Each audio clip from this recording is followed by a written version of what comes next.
Senator John Kennedy. Senator, I'll let you jump right into this discussion.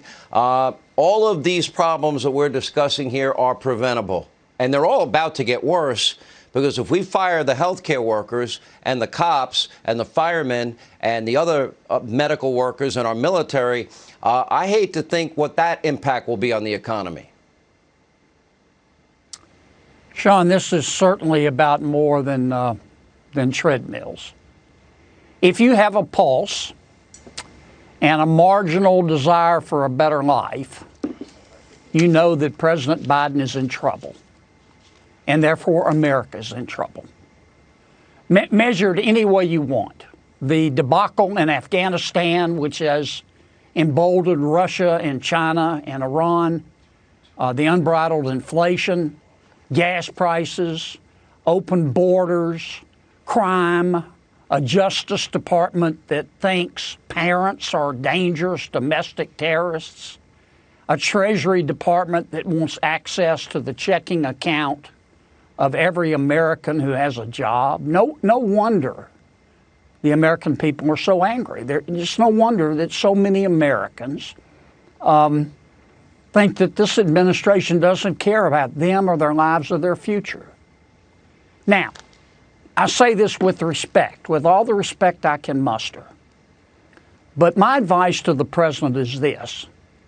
Mr. President, you've just got to try harder not to suck. And the best way to do that, in my opinion, is stop worrying so much about the wokers. You're never going to make them happy. They hyperventilate on their yoga mats at the slightest provocation. You're never going to make them happy. Stop worrying about the wokers and start worrying about America's workers. And I'm talking about the people who get up every day and go to work and obey the law and pay their taxes and try to do the right thing by their kids. They made America great. Ordinary people doing extraordinary things. And we're not going to get this country back on track.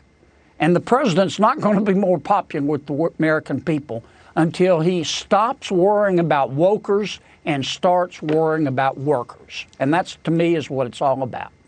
You know something? I don't think he's capable of it, Senator. I'm not even sure if he knows what day of the week it is. And I don't say that flippantly. I say it with sadness, and I think he agrees with the workers. We have a minute left. Well, then what the president's going to have to do, I don't know if that's accurate or not. I'm not saying it's wrong. I'm not saying it's right.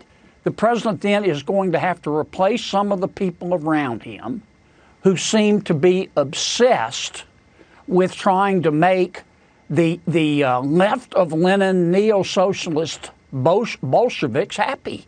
But wait a minute, I mean, Senator, he signed the Bernie Biden manifesto, didn't he? Oh, I'm not excusing the president. He's ultimately responsible. But Senator Bernie Sanders, he tested negative for president. I mean, the American people didn't elect him. They elected Joe Biden. And Joe Biden basically said, look, I will govern from the middle. I'll be the second coming of Barack Obama, maybe a little left of middle. Instead, he's been the second cousin of Bernie Sanders. And his entire administration is owned lock, stock, and barrel by the wokers. And they're not America. Senator Kennedy, always great to have you, sir.